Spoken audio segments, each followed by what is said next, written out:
Halo, selamat malam teman-teman semuanya dimanapun Anda berada. Kembali lagi dengan saya di channel Guntur Gumbang dengan Guntur Putra.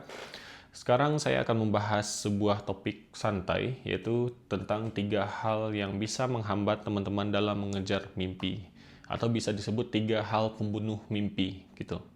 Nah, yang pertama, hal yang bisa menghambat teman-teman dalam mengejar mimpi itu adalah zona nyaman. Zona nyaman itu kalau diibaratkan kayak lingkaran ya. Sebuah lingkaran yang isinya itu sebuah habit teman-teman semuanya. Mungkin setiap hari teman-teman melakukan rutinitas teman-teman itu misalkan bangun pagi, sarapan, terus berangkat kerja atau sekolah, terus pulang dari kerja, santai, main game, terus hiburan apa lagi, nonton dan sebagainya, terus tidur lagi. Dan itu memang sangat nyaman gitu.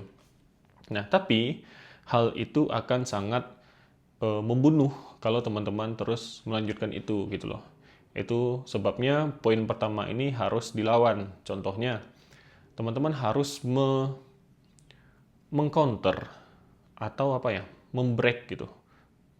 Membreak habit teman-teman saat habit di zona nyaman yang muter-muter di situ aja.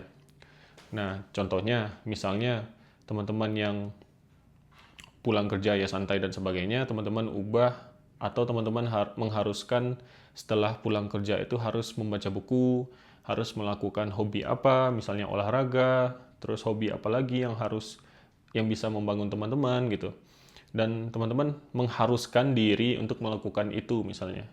Dan waktu awal-awal mengerjakan itu pasti tidak nyaman gitu.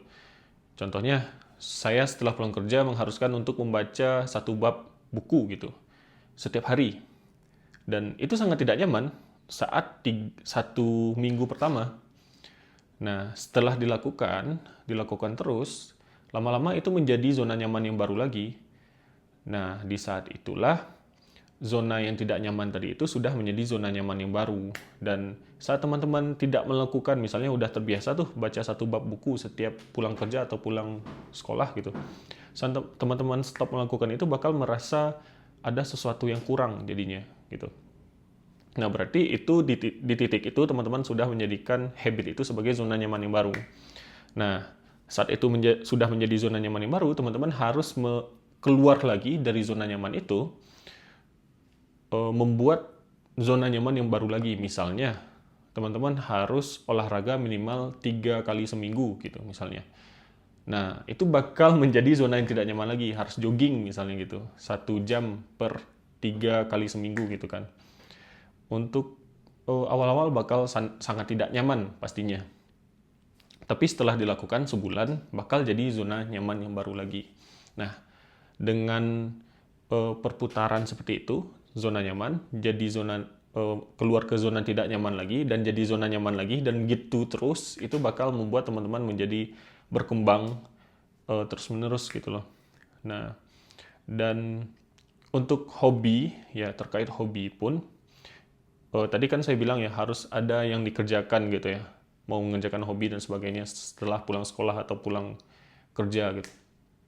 Hobi itu pun ada beberapa jenis. Yang pertama, hobi yang bisa mengasah otak. Misalnya seperti membaca buku, terus belajar dari video YouTube gitu. Terus hobi apa lagi yang bisa melatih teman-teman menjadi mengisi otak lah ibaratnya itu. Hobi yang bisa mengisi otak ya. Contohnya kayak tadi baca buku dan nonton tutorial, nonton kursus, nonton podcast, ya menambah wawasan lah. Itu hobi yang pertama. Hobi yang kedua, itu hobi yang bisa menyehatkan tubuh teman-teman. Baik itu olahraga, makanan sehat, terus apalagi ya, menambah wawasan tentang kesehatan dan sebagainya. Intinya efeknya itu bisa membuat tubuh teman-teman menjadi lebih sehat gitu ya. Ya simpelnya olahraga lah gitu. Dari sekian banyak olahraga, teman-teman harus punya satu hobi olahraga gitu. Terus hobi ketiga yang teman-teman harus punya itu hobi yang nggak ada faedahnya sebenarnya. Hobi yang ya just for fun, untuk mental sebenarnya. Contohnya mancing misalnya. Mancing itu kan dibilang untuk kesehatan juga enggak, dibilang untuk menambah menambah wawasan juga enggak. Ya terus apa tujuan mancingnya untuk mental gitu. Jadi 3 hobi ini teman-teman harus punya. Yang pertama hobi untuk mengisi otak, hobi untuk kesehatan tubuh, hobi untuk mental. Itu hobi untuk mental banyak banget sih. Ya apa gitu, hiburan lah intinya semuanya itu. Nah, tiga-tiganya harus punya. Terus kita balik lagi ke 3 hal pembunuh mimpi. Yang kedua itu adalah perasaan takut akan gagal.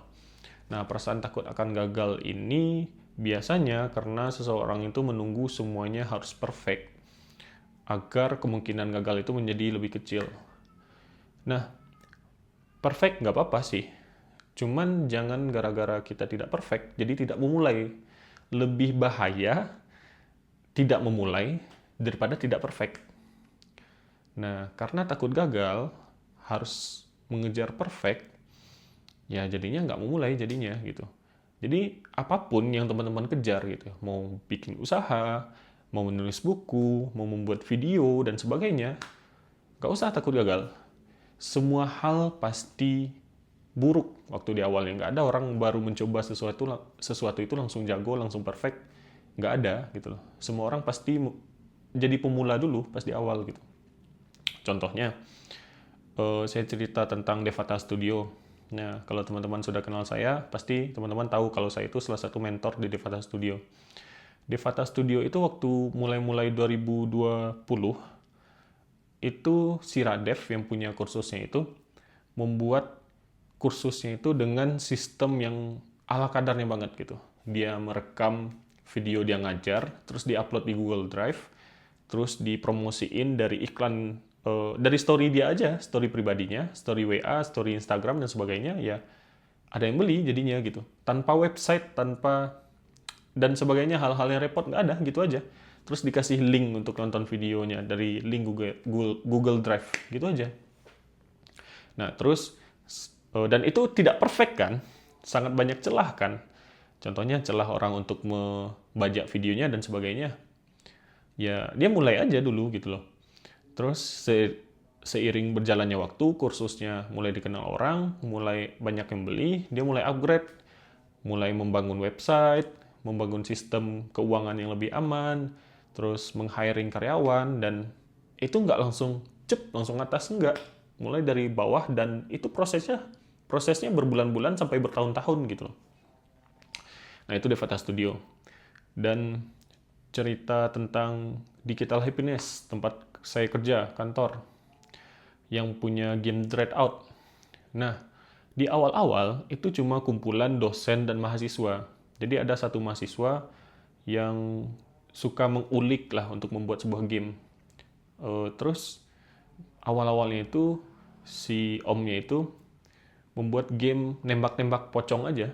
Jadi tembak, tembak, tembak, tanpa misi, tanpa cerita, apalah gamenya, dan grafisnya itu sangat buruk sih. Terus banyak orang yang suka, dan ada orang yang tertarik, ada orang yang pengen invest dan sebagainya, mulailah dibikin Dreadout 1 gitu. Dan dibuat Dreadout 1 dan pecah langsung gitu loh. Heboh gitu, banyak orang yang mainin, banyak orang yang suka gitu loh. Nah, kalau misalnya Om Fadi namanya yang pertama bikin game itu. Kalau misalnya Om Fadi itu nggak pernah memulai untuk membuat game yang grafisnya sangat buruk di awal itu, ya Digital Happiness nggak bakal pernah ada sampai sekarang. Dreadout nggak bakal pernah ada sampai sekarang gitu. Dreadout 3 nggak bakal pernah ada jadinya.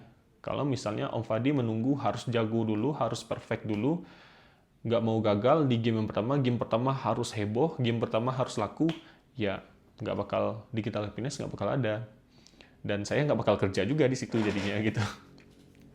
Nah itu, jadi poin yang kedua itu perasaan takut gagal dan menunggu semuanya perfect, itu harus dibuang. Dan poin yang ketiga itu sifat tidak mau belajar. Jadi ini sebenarnya berhubungan dengan poin yang kedua. Kalau teman-teman itu takut gagal, counternya ya belajar. Pelajari sesuatu itu sampai teman-teman jago dan bisa membuatnya.